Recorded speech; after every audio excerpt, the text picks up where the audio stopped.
few weeks ago, we took a look at how people were using generative AI tools to create deepfake photos and win art competitions. Since then, a rapid acceleration in generative AI music tools has artists and music labels worried. Online tools like Boomy and VoiceMod are giving amateur creators the power to generate music that sounds just like the real deal. I got a fantasy that's beautiful, that's dark and twisted. But I've got a blank space, baby, and I'll write your name. Just like ChatGPT, it's causing a stir. That is crazy. Some artists are definitely concerned AI-generated music will be used as a substitute for their own music.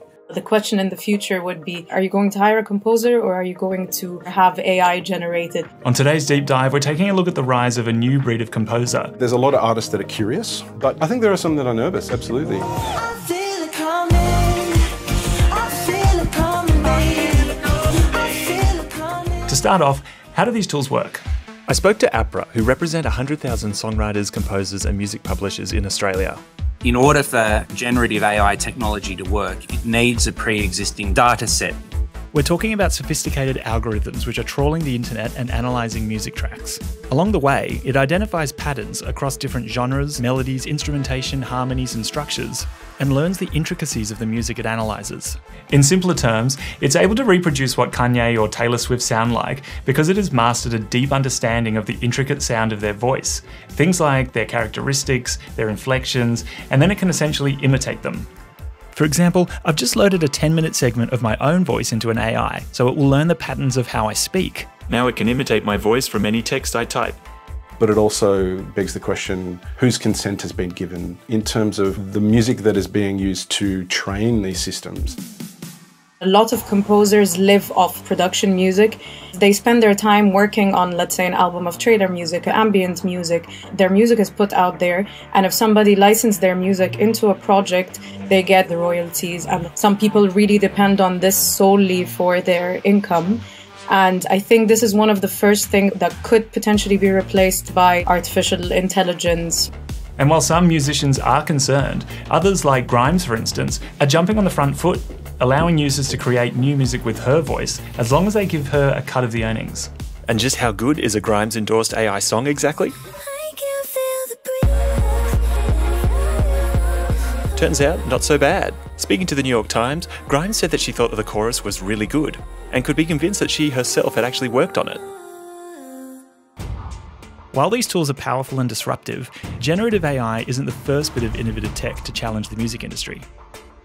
The song swapping company is now in the top 50 list of most visited sites on the web. Back in '99, Napster shook up the music industry by creating a platform that allowed people to freely share and download pirated or ripped music online, stifling physical album sales.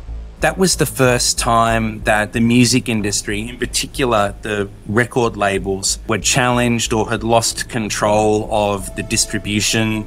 Despite legal action that would eventually shut down Napster, its impact was significant, setting the stage for the digital music revolution and changing how people listen to music forever. And the recent announcements from Spotify suggest that our listening behaviours are set for yet another change. Hey Max, I'm X, your own personal AI DJ on Spotify. Let's go. Building off their personalised and curated features like Discover Weekly, Spotify have reinvented the radio DJ in a way, with conversational commentary that plays out in between tracks. And much like the example of my voice before, the DJ voice is even modelled after Spotify's head of cultural partnerships, DJ Xavier. The voice you just heard sounds like mine, but I never said those actual words. It was made by AI based on my voice. We're now in an environment where the algorithms are making very personalized recommendations.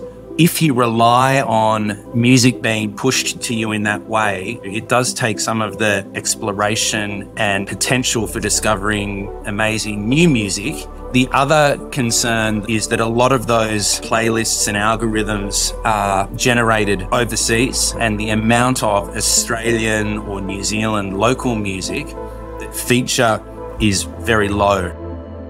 I think in the media landscape, writing music that can be synced to picture, that's a decent source of income.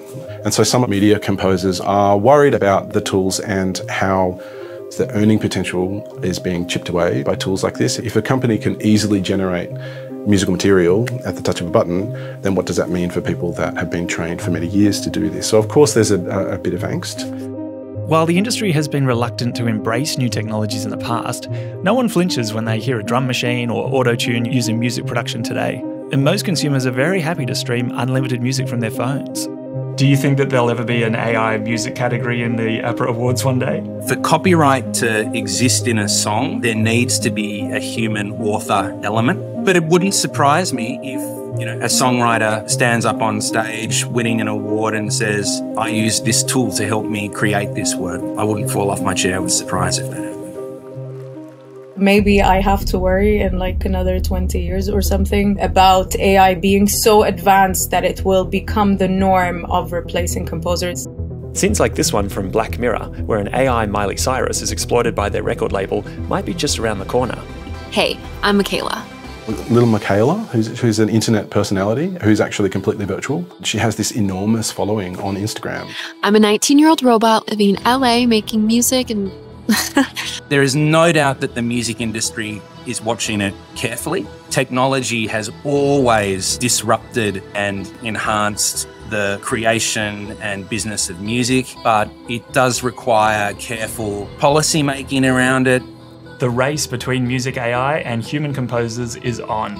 I think if big companies like Spotify find a way to save money by creating new content rather than being an aggregator, they will, for sure.